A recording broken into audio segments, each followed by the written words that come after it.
Doxy here for Tac SHAC Tactical TV. I'm here with Paul and Montanique, and at least we've got the cameraman back. Hi, Honest. Welcome back. Yeah, we don't need to do that today. Computer's not there, so yeah. Anyways, shall we start with an update on Karen Webb stuff? Yes, this woman loves attention. He says, so I look angry is because I am angry. Martin was cross. And he's with good reason to be. Yeah.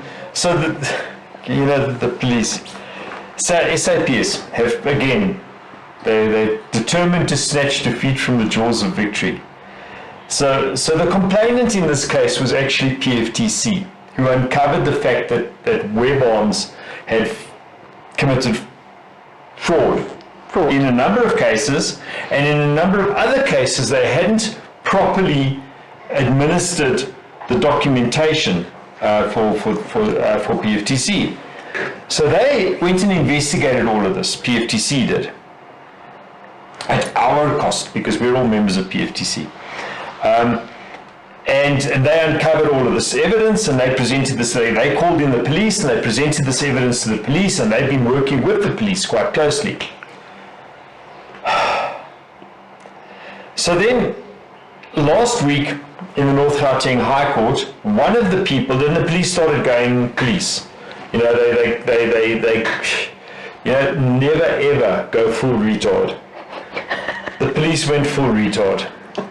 So they appointed some poor flipping sergeant as the investigating officer, being steered and pointed into all sorts of directions by a couple of colonels, and at least one major general, by the way, in the Eastern Cape. So they then started going after everybody that had anything to do with that had bought firearms from Webb or had bought training from Webb training, and instead of bringing those people on board as witnesses, the people that didn't, that there's no evidence that they tried to commit any or were party to any of the wrongdoing. Mm-hmm. Instead of soliciting those people or bringing those people on board as witnesses against Webb, they decided, in typical police fashion, they've got their boots on, that they're going to now stamp out everybody that bought a firearm from Webb. So they've been pitching up at people's houses in the middle of the night with concocted, unlawful search and seizure warrants. So a search warrant or a search and seizure warrant is a very particular thing in the law. It has to be approved by a magistrate, and a magistrate has to sign it, because you have to present evidence to the magistrate that warrants the warrant, seizure, the search and seizure.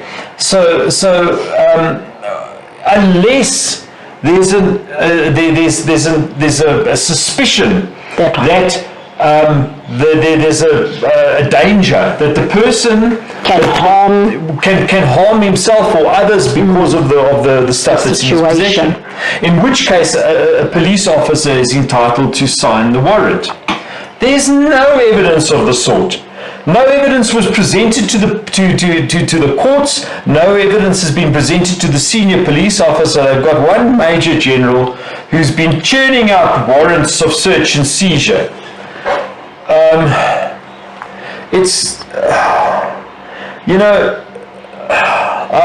don't know if the South African Police Service can be saved, to be quite honest with you. A couple of years ago, we went through a situation where we were convinced that the police should be disbanded. And I think we're getting back to that place. I've actually been in a very similar place. I've been involved with GOSA and their fight against the police, and every time something goes through, the police appeals it. And that is the way they do it, and it's not just in firearms. I've just been speaking to somebody for my 16 days of action, and she's got exactly the same was happening to her. She got she went to the High Court. She got a judgment against the police. They then had to they then appealed it. The police The appealed police appealed it. to the SCA. That's exactly right. Then after that, she actually went and to the Constitutional Court to get the principle accepted in the Constitutional Court, and that has been put aside. But now she doesn't have a date, the incident date for a new court date. Remember that the Constitutional Court will refer things back to the lower court, to the court in this case to the Supreme Court of Appeal, and say to them, redecide. But if the Supreme Court of Appeal decides not to redecide or just delays the process, it just goes on forever. And this is what's happening. It's actually a lady with the name Andy Carver. Her saga started with a rape in 2010.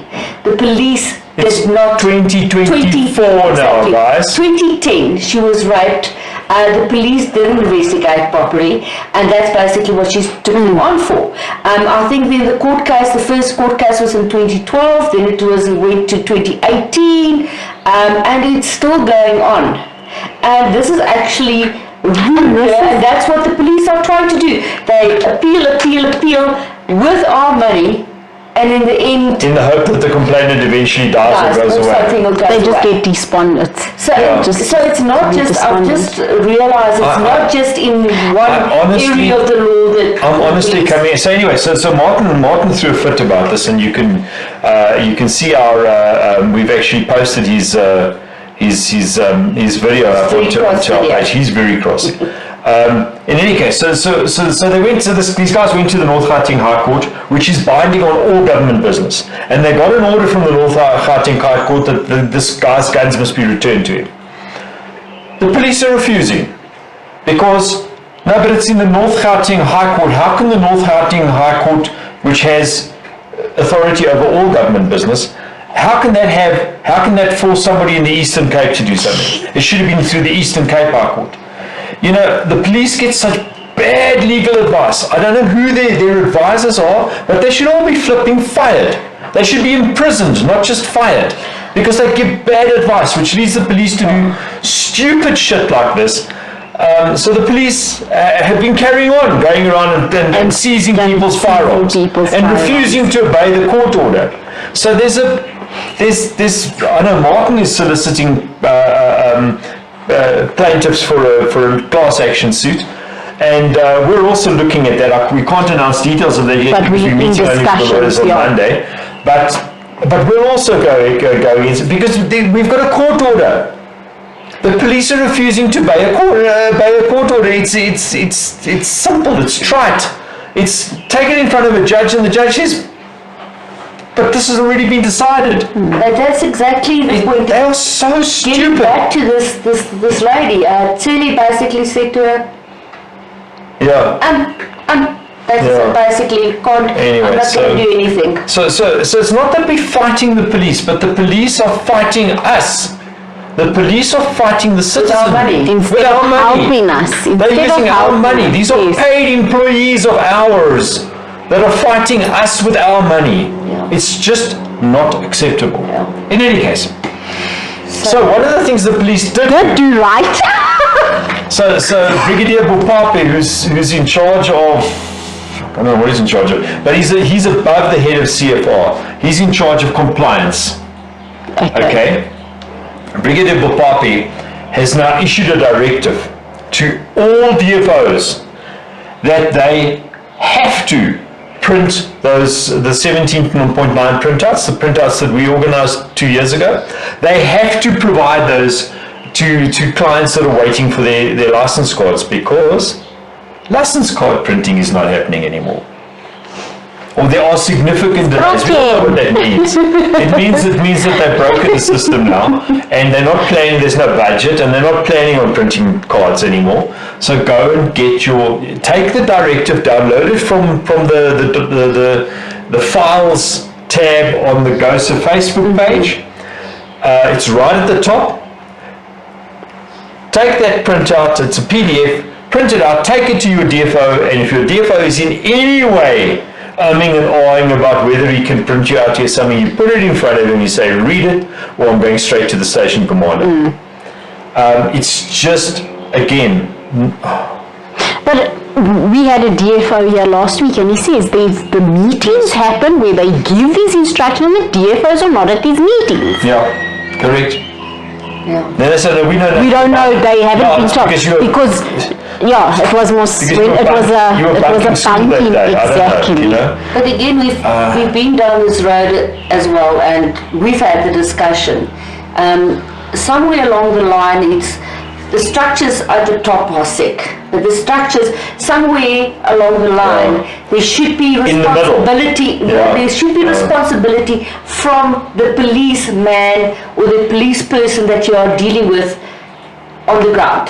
Yeah. Because some of them just like they don't go to the meetings. Yeah. Why? To the meetings. Yeah. And then they give you crap when you go and hand in your applications, or you need your license, or you need assistance, and then they want to tell you, So guys, the directive is out from Bopapi. It's on the website. It was out this week. Go and get your bloody, if you're waiting for if your card has been approved and it's not available, go and get the printout. The printouts are now by order of Brigadier Bopapi. They must be provided to you. There's no police station which is exempted from it, or the guys in the Western Cape again say, oh no, we don't do that. They don't have a choice. This is their duty in any case. Estate firearms. I see we're getting people that are asking us questions about estate firearms again. Yeah, but they don't know whether the license expired before or after the person expired. It doesn't matter. If it's an estate firearm and it's not, and the license has expired, it doesn't matter whether it expired before the person passed away or after the person passed away. They're all dealt with the same. It's not an issue. This at least the police are quite clear on. It's not an issue. You can go with the signature of the executor and their letters of authority from the Master of the Supreme Court, or the Master of the High Court, you can go and apply for licenses. There's no problem with that. no problem. Yeah. Cool. Okay, so And if Lily, if anyone has issues with estate firearms, give GOSA a call and we'll help you work through it. What you need to do. I know sometimes there's no wills in place, and then that also creates a problem. We can advise and help. We've helped a lot of people in what direction to go depending on the circumstances. It's a mess. It's a little bit of a mess. It is. If you don't know what it is, it's overwhelming. It's very, very overwhelming. Especially if someone doesn't have a license and they don't know the processes, who to go to. So we can assist. So we can help, we can step in. So maybe just talk about storage of that firearm, because we had a question, one of my clients, in terms of if the person, the executor do not have storage facilities. So the executor can then approach a gun shop, or if one of the beneficiaries of the will, if it's not the executor, has a license, they can apply for a storage permit for the firearm. They don't have to have that type of firearm, or it can even be an old green license. They don't have to have a competency. As long as they have a license, they can apply for a storage permit, and they can store their firearm. They have to apply at their DFO for a storage permit. They get a storage permit and they pop it in the safe, and the executive will have to arrange to have it transported to the person if they're in a different location, and have it stored there. And then it's storage, You can't use it, you can't touch it, you can't take it out and look at it and say, ooh, that's nice. You store it. That's it. Along with all the ammunition that goes with it. Or you can arrange with a local gun shop who might be willing to do that for you at a reasonable price. Just check your storage fees, because sometimes... Yes, check your storage fees first. Reach an agreement first. Yeah, because estate firearms, I find a lot of times the rand value, the monetary value is not high, but it's not about sentimental value. So you might have a gun that you can buy for like 500 rands, and after 6 months your storage 2 months. 2 months. Just take that into consideration. Yes, sure. That's really important. Cool. Okay. So, Oh, and then just another reminder, the GOSA and NARFO partnership. yes, it's working very well. The guys are starting to use the system. Yes. Remember that being a GOSA member counts as 1 point towards your dedicated status. Yeah, you need 3 points from Yeah. NARFO. So your first point towards dedicated status is just joining GOSA. Just join GOSA on the NARFO platform and upload your certificate, and that's your first point. Simple, it works. And the weather's great, I mean, you can go shoot. So, Tac SHAC Shooting Club has been using NARFO for many years. So people that's not IPSC registered and stuff like that and want to have dedicated status, NARFO is easy. And why I like dealing with NARFO is they are nice people. Yeah. The sheriffs are very nice people. They're shooting people, they're our people. So That's it. So Dis ons kerk se mense. I actually think maybe let's just first go to the 9th of November. People have been asking about the long gun course. 2 weeks time. In 2 weeks time, Just over. we really need people to actually register for this event. Ladies. It's a lady. So ladies, It's a Girls on Fire introduction to long guns. guns. Pistol thing and that's all cool, but what about shotguns? What about rifles? And we don't know how to use it. Can we talk to them about that? So this is you doing that. Yeah. So pistol caliber carbines. We are going to do shotguns, semi-auto shotguns, and we're also going to do the AK as a self-loading rifle.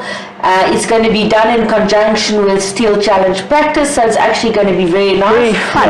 It's going to actually be, the range session is going to be a lot of fun. So it's actually a three-party collab. Yeah. It's a collab between Tac SHAC, who owns the guns, Steel Challenge, who owns the targets, and GOSA, who brings the people. Girls on Fire brings the people. And at the same time, we're going to be running using the GOSA 50 cal and the GOSA 308.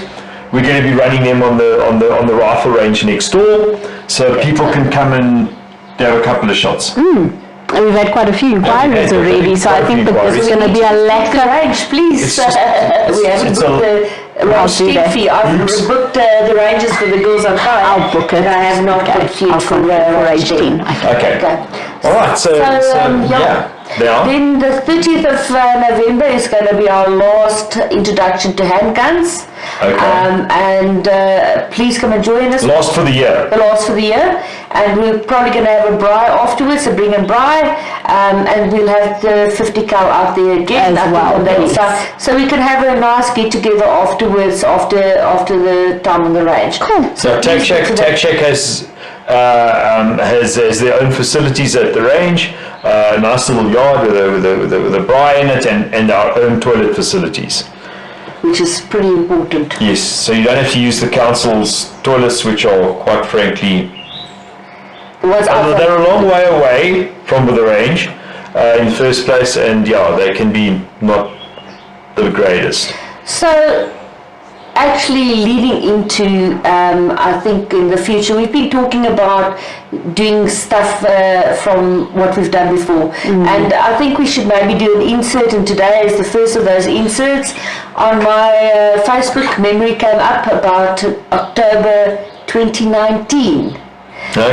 Where we had the GOSA Firearms Festival in Durban. In Durban, and we've had a lot of requests to go back. It's just a major organisation. We need to do that. And we had an introduction to handguns, and it was such a lot of fun. Yeah.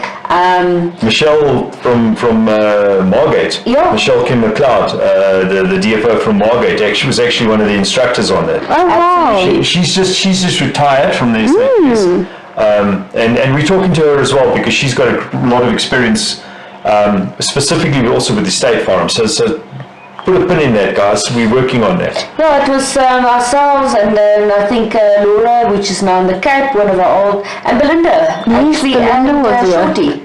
Yes, correct.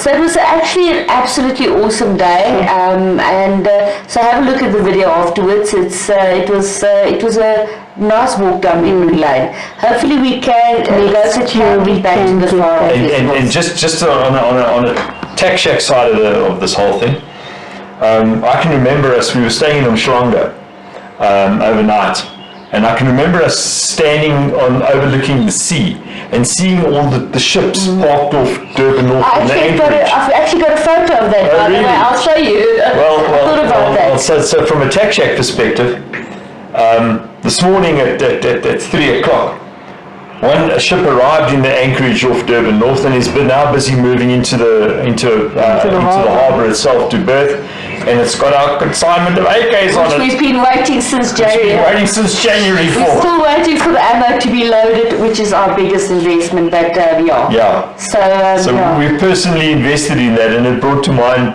It did. standing I there actually- watching the ships in the. I will show you the photos. On It's actually Anchorage. quite interesting. I've got a photo of some ships from Umhlanga. From Umhlanga, yes. Anyway, guys, Then is that it? that's it. I think that's it. That's all, folks. So look forward to seeing you guys next Friday, and then on the It's going to be a wonderful weekend. Saturday. So have a great weekend, guys. Sun is shining. Sun shining.